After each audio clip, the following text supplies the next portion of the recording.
Well, welcome back, viewer. If you're just joining us, you're watching GBS Morning Extra here on GBS TV on the 24th day of the month of February 2020. My name is Timothy Omondi. Once again, welcome to the studio. And as I promised earlier, we have with me a guest in studio who will help us discuss the BBI politics today. And I'd like him to introduce himself as we begin. Karibu sana. Thank you very much. Karibu, just introduce yourself to our viewers, who you are, where you come from. Asante sana. I'm Ismail Abdi, the president of Mount Kenya University School of Law. I'm from the great county of Turkana, and I'm a third-year student doing law. Karibu sana. Yeah, and also the Secretary General of Kenya Private Universities Student Association. All right. Yeah. Now, Bwana Abdi, Yeah. I want us to start on this point of looking at the BBI politics, but before we start our discussion, I'd like us to take a look at this video and get the bite from the Narok senator, that is Ledama Olekina. He made some very strong remarks over the past few weeks. I think he's been the center of discussion and his remarks. And people are asking themselves questions. Could this be the next Ntimama? Or other people also feel like Ledama is treading a slippery ground. That's according to the words of the Deputy President William Ruto, who thinks that his remarks are divisive, while Ledama stands and say that he is defending his own people and the rights of the Maa community. Let's listen into this footage before we start. Mimi nimesema ya kwamba shamba ya Masai ni ya Masai. Hiyo miaka yote ambayo tumenyanyazwa hapo hivyo tukisema ni ukweli. Juzi nimesema huyu mheshimiwa Menje hawezi articulate issues za Kimasai. Na ndarudia hivyo. Para wale bana la gorgon. Whatever that means. Masai issues will be clearly articulated by Masai people. Your Excellency, these people here, hawa watu hawa hapa mnaona, they have been terrorized, stigmatized. Baka juzi walikuwa wanapigwa na mabunduki. Hata mheshimiwa Sakuda ndiye alikuwa anaenda kusaidia hao. Ati kwa sababu hawajasimama, kwa sababu ni wachache. Ni wachache, lakini Mungu alitupatia nchi. Na sisi ni watu wakarimu. Wakarimu sana. We are very hospitable. Tumealika watu wote hapa. Weyekage. Hata mzee Moi alisema kujeni mfanye biashara lakini siasa muache. Hii viti ni ya Masai. This is our land. We must stand firm and defend our lands and territories. Wakati ile tulinyang'anywa ile mashamba yote, ile kitu ambaye inakuja sasa, Mheshimiwa Prime Minister, ni umaskini hawa Masai. Ile ng'ombe yao yote ambaye inakula pale hivyo kidong, haitaikula mahali ingine. Yuko mtaro kubwa hapo hivi ambaye inavunja ng'ombe zetu. Kwani wa Masai are the people, children of a lesser God?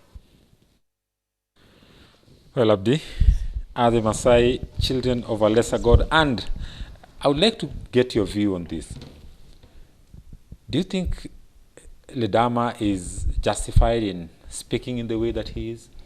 On the issue of Ledama, we can look this issue in two ways, whereby if every leader will talk the way Ledama is talking, then we'll be going the wrong direction. Kikuus from Kiambu will say, non-locals move from Kiambu. Somalis in Garissa will tell the Kambas go to Kitui. It will be the wrong thing. It will be but again, on the other side, Ledama Olekina is addressing a certain audience of the Maa community, and he knows what they want to hear. And look on the issue of land. Yes. The most affected community remains the Maa community. The Maa community is talk of Kajiado, yes. Talk of Kitengela, those towns are growing, but the people investing in those areas are non-locals. And the Maa community, they're pastoralist community, but the moment they are being pushed everywhere, and Ledama Olekina was talking about land for sale, land for sale, land for sale, and we can all see that it is evident. It's true. Yes. So Ledama Olekina is sending a message telling the Maa people, let us reclaim back our land. And talk of the kingpin of the other day, we lost Ole Ntimama. Yes. May his soul rest in peace. Yes. Everyone from the Maa community is trying to fit to that shoe after Kaiseri left. But so far, I think the young man is doing a perfectly great job. Yes, looking in all the Dema leaders, he's taking a certain pace and he's leading that pace. He's leading the pace. Yes, and I think soon we'll see Ledama being given the position of being... He's positioning himself actually to take up the mantle of the leader. Yes, because he's the only person currently addressing it. Very aggressive, saying, you know what, the Ma community, they've been tortured for a long time, and he doesn't care about the Kenyans. He cares about the Maasai people. What they want to hear is giving them what they want to hear. I heard him say in another interview on one of the local stations that he is first Maasai, then Kenyan. Yes. Now, is it true? And I would like you to look at this on a broader perspective. And, you know, as a young leader, Ledama himself is a very young leader. Sure. And the statement or the school of thought that only a leader from the Ma community can articulate the issues of the Ma community. Can we say the same of all tribes, of all communities in Kenya? I think no. We cannot say the same because we have Junet Mohammed, who is a powerful person in ODM, yes, and who is the closest ally to Raila Odinga. Raila Odinga, yeah. And is the MP of Suna East. Yeah, we have the late Kiambu MCA. Yes. He was a Luo, but he was elected there. Yeah. So any leader or any politician in this country can run for office in any place in this country. But again, let us not lie to ourselves. The political chain in this country is aligned to a certain ethnicity community. Yes, you cannot vie in a place that you're not from there. And I think the more people, because their places, most of their places are becoming metropolitan, and there is an interest growing about certain people from other tribes who have dominated the area, we can say socially, economically. They're trying also to get into the politics.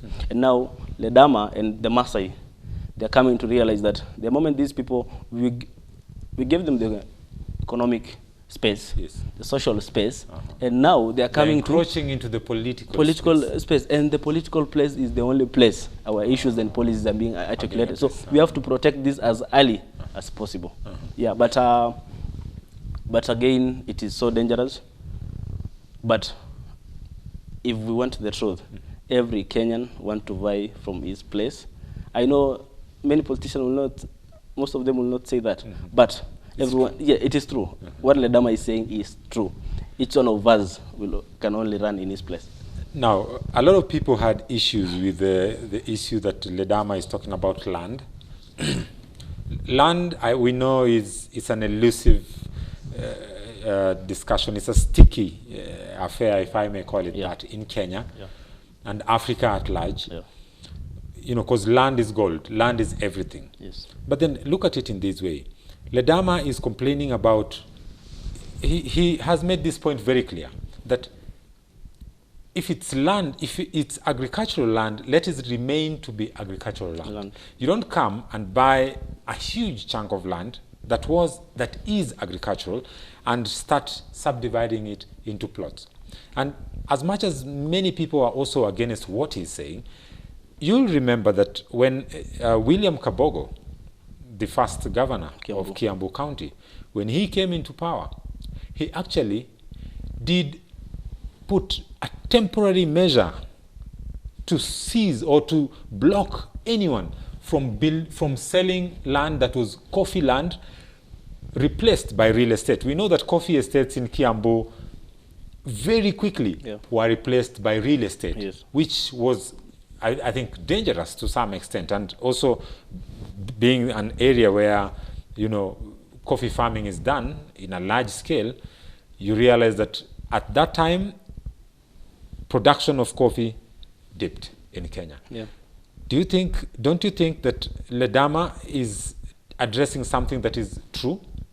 Sure, he's addressing something which is true. And for the pastoralist community, the issue of land is a sensitive issue. It is the only thing they have. Because if you put real estate, tomorrow they want to graze their land. Sure. The same person who sold you the land will reclaim it. It is the only thing that the pastoral community have. And now on this issue is very simple. the issue of land being one of the most sensitive things that is being owned by the pastoralist community, Yeah.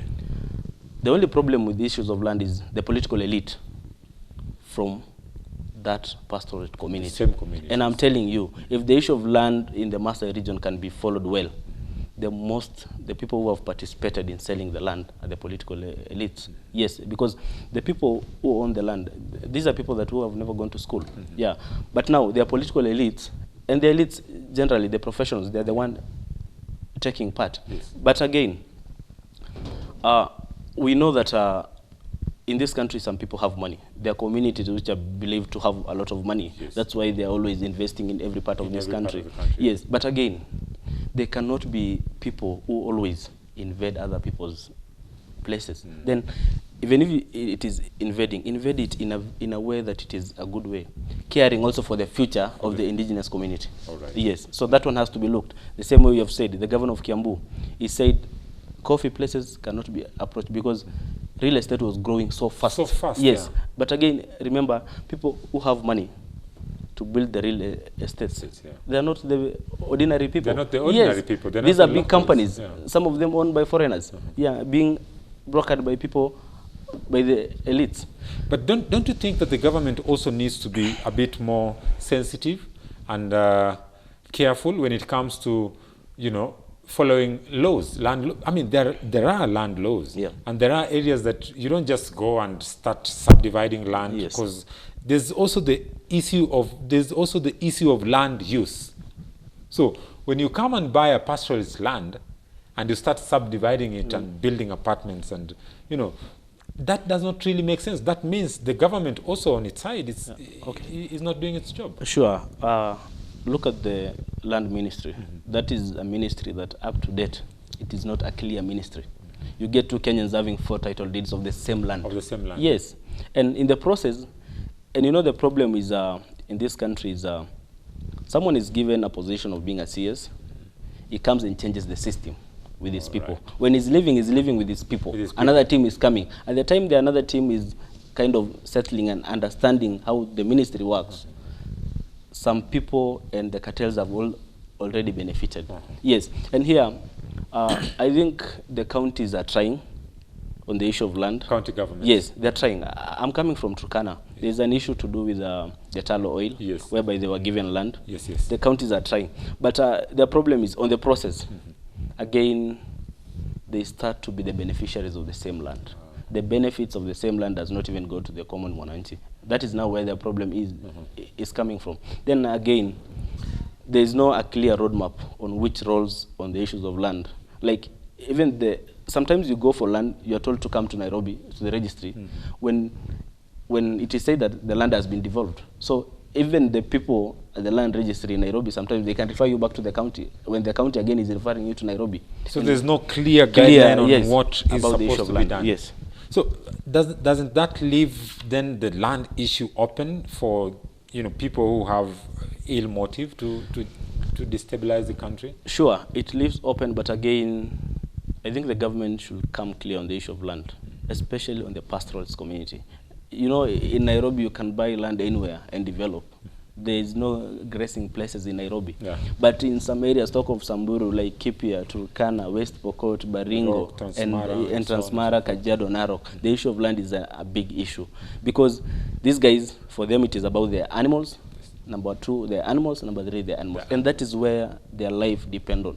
Yes, the moment they're being, the moment people come and buy land, then their life becomes so difficult. Meaning, if there's no grazing land, then there is no life. It is a for problem those for them. communities. Yes, it's a big problem for them. Now, there's the issue that if we continue ahead with this, there's the issue that the way that the BBI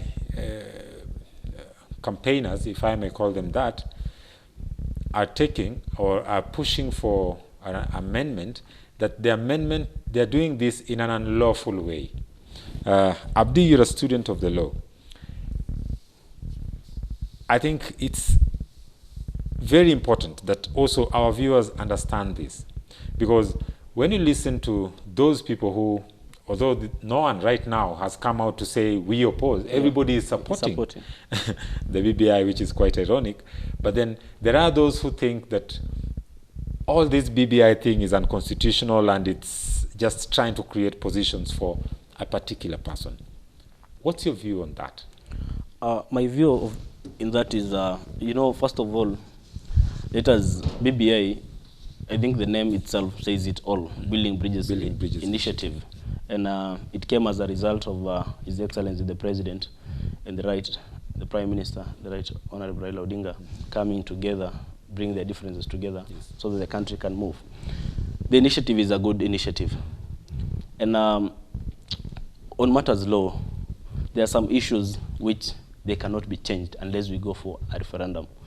Talk of Article 254, issues of system of government. Those are issues that we always have to take the battle back to the people. So it cannot be changed by the political elites. Then, you know, the problem with politics is there is a lot of hypocrisy. And sometimes politicians trick us by saying that, you know, it is us versus them, when it is not like that. When they are all of them are in the same place against the Kenyans. You know, okay, here, the team that is saying, you know, we are not part of this, we have been left out, they've been given time, the task force is ready to receive any Kenyan and any recommendation that they have. They have to tell us what they know, that they don't want even to go before the task force. The other day we saw Honorable Musalia Mudavadi coming before the task force, giving out so many good things. Yes, about economy. Yeah. The university students, I was one of them. Yes. We gave our issues, our recommendations. We are waiting for them to be considered. So we'll go for a referendum if some issues will be tackled, especially the issues of system of governance. Because like now we can say we are removing Nairobi from being a county to a city. Yes, that is an issue which has to go back to the people. Yes, yes. Now, there's also the issue of constitutional amendment. In the rally in Narok the other day, Musalia Mudavadi stood up and spoke about if we are going to go for a parliamentary system, like Kenyans are pushing for, or like has been recommended in the same document, some issues have to be clearly, you know, have to be clear. He's calling for clarity in the documentation, in the constitution, because according to him, in the 2010 constitution, some things were not really clearly articulated. And you find that there were, you know, there are some, you know, how can I call it, duplication of tasks, and some areas that are not very clear. You find like funds for counties were delayed. For what reason? Not that there was no money, but because the National Assembly and the Senate were not in agreement, and one house feels like they are superior to the other, and the other feels like they are. Do you think that if we go this way, and with the recommendations that have so far been made in the Constitution, what would be your view, or what would be your recommendation, if you look at it from a legal perspective or from a constitutional perspective, that if we are going into this parliamentary system, how should we approach it, and what things should be made clear so that we don't find ourselves in the same position that we have found ourselves at this particular time? Okay, I was privileged the other day to listen to Honorable Musalia Mudavadi, and he was giving a story about when he was the Deputy Prime Minister during the coalition government, whereby when he chairs a meeting, the then NAC MPs move out of the meeting. When Uhuru is chairing, a team from ODM, Raila moves out. So there was a confusion of roles. Let me tell you, all this thing needs a political goodwill. The moment it has a political goodwill, talk of the Senate and the National Assembly, there is no supremacy. It is an interest which they have. That, you know what, we have these, because they want their committees to sit down, discuss, to get the allowance. That is what they want. There is an interest. And these MPs, they have a direct interest, even to the money that is going to the counties. Yes, and this document, the good thing about this document, talk of the allocation that was going back to the counties, it was 13% then, and now the document is saying 35%. That is something big. But Uhuru himself, you know, increased the amount that goes to the counties without even a constitutional amendment, without a BBI. Why do we need that in a BBI? Okay, he increased because he's the president. What will happen if another president comes, which doesn't want to support the the devolution system. Yes, We have to make this thing, we have to write this thing. We have to have this thing in document that, you know what, the counties have to receive a certain money. But still goes back to what you said, political goodwill. Yes, the moment it has a political goodwill, it will always go. Talk of the parliamentary system, and the one thing I'm really opposing the parliamentary system, because Kenyans will not be given a chance to participate. And you know, we've been fighting for democracy for a long time. For a long time. And the only thing that a Kenyan has remained today to be proud of is democracy. Yes, he can talk where he is, he can vote whoever he wants. That is the only thing. The moment again they take that, the good thing I know, the good thing about the report is it is still open. That's why we have rallies, civic educations are coming, everything. Even on the issue of parliamentary, again interest will shift to the other time, to the other side. The entire thing will be looked at. Yeah, so there is still time. It is only that these politicians are trying to come up with they're making the mood to be so political. To be so heated and when political. This thing is a serious thing, it has to be taken very careful. And that's the question I've been Yes. asking Abdi. I've not seen, I mean, why did it take so long? Why did it have to be only when people are going to present their views to the task force? The money that these people are using to, you know, go for rallies, can't they, you know, make some forums and call wananchi and let people speak their views and also articulate their issues? Even set up debates, for crying out loud. I think during elections we have debates where different candidates come and sit and argue their issues and not just politics. Did it have to wait until, you know, we go before the task force? Okay, I don't want to talk on behalf of the task force. We have so competent people there. Talk of Mse Haji, is a respected elder from the northern part of Kenya. Yes. Talk of the former Attorney General Amos Wako, Adam Solo. Yeah. I also have a friend who is an expert called Ken Rotich, is representing youth. I think the task force and the BBI program, these guys have their program. That's why the political elites are continuing the rallies. At the same time, the task force is always listening to people. And talk of the money, I heard Kenyans complaining about the huge amount of money. And it is a lot of money because you can see how the rallies are being designed. But it's been refuted also. Those people who are using the money are saying, where, who, so? Yes. So, and it is because this thing has a political goodwill.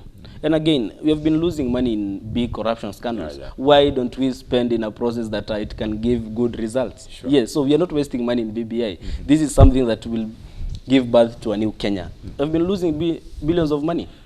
Abdi, I want us to take a very short break because we don't have much time. I want us to take a very short break. Viewer, if you're just joining us, you're watching GBS Morning Extra. We're going to take a very short break, and when we come back, we've got views also that are coming in from our viewers, and I would like to sample some of the questions to my guest this time. For now, let's take a very quick break. We'll be right back.